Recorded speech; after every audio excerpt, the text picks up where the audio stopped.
Welcome, Top News Today. Please subscribe and support this channel. The pair travelled overnight on the royal train for a day of engagements, including the opening the Mersey Gateway Bridge and Story House in Chester, arriving at Runcorn on Thursday morning.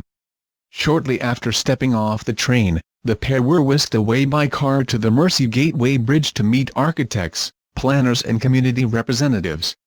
The Queen exited the train first, with Meghan following closely behind.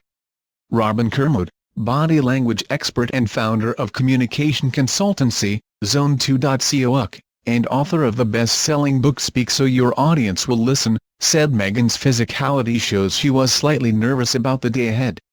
He said, "A little tension in her left hand with both shoulders slightly raised shows a little nervousness here, a clear desire to get this right. I suspect we would all behave in the same way in this situation." Meghan has opted for the clutch bag rather than copying the iconic arm handbag hold of the Queen.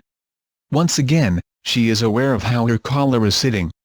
This causes a little tension in her right hand and a slight arch of the back.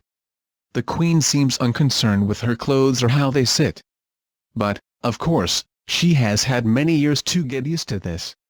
The Duchess of Sussex continued to follow behind the Queen as the royals made their way to the car. A short clip captured by LBC showed a slight moment of confusion over who would climb in the car first. Mr. Kermode said, "Meghan is rightly concerned with royal protocol. She gives the Queen status, of course, by hanging back and allowing her to lead. She would expect the Queen to get in the car first. The only giveaway that shows she's feeling a little nervous is in her shoulders, which were unusually down at the front unlike her usual upright posture. This is a very deferential, kind pose and quite understandable." This continued throughout the day, with the Duchess walking behind the Queen and following her down the line of well-wishers as they arrived at a library. The close bond between the Queen and Meghan became apparent when the pair sat down at a ceremony to open the new Mersey Gateway Bridge.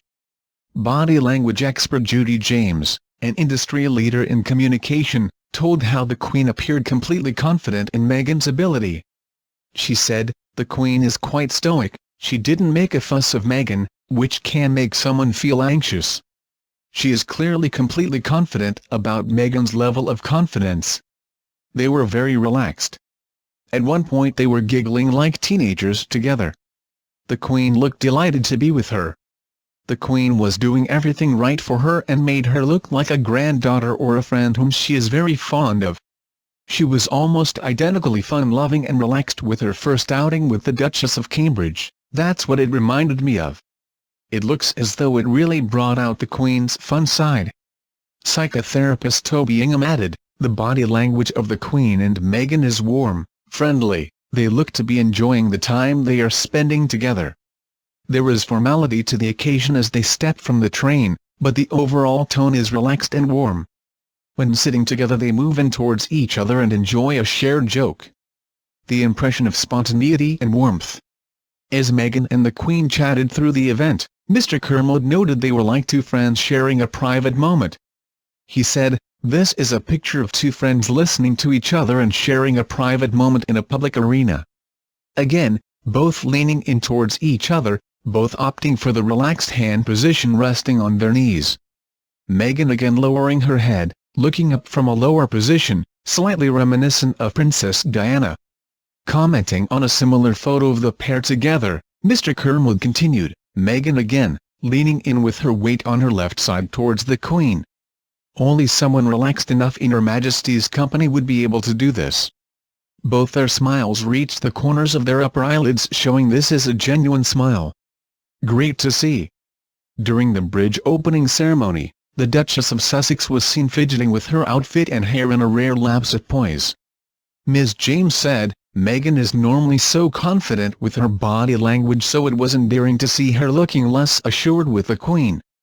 I think partly she might have been missing Harry because a lot of body language rituals with him are quite reassuring. She was missing her wingman."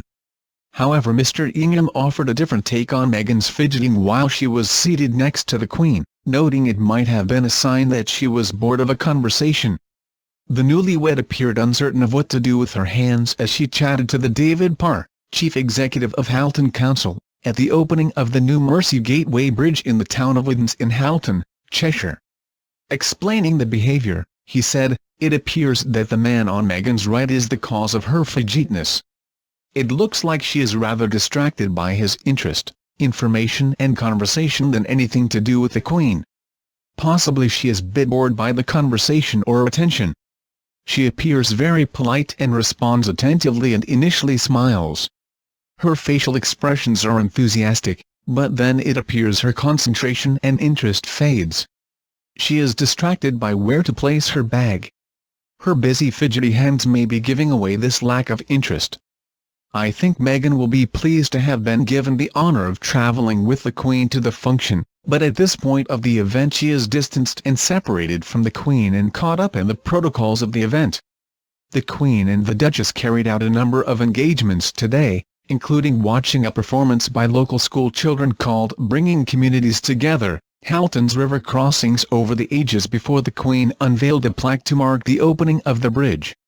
The Queen and the Duchess also visited Story House in Chester, where they will be taken on a tour of the building to visit the Children's Library, stopping to meet a Syrian settlement group engaged in craft work.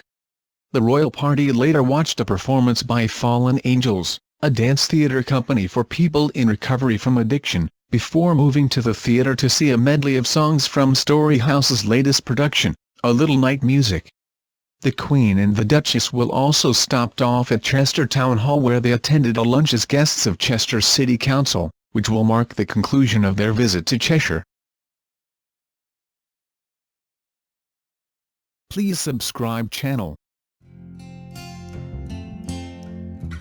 Thank you for watching.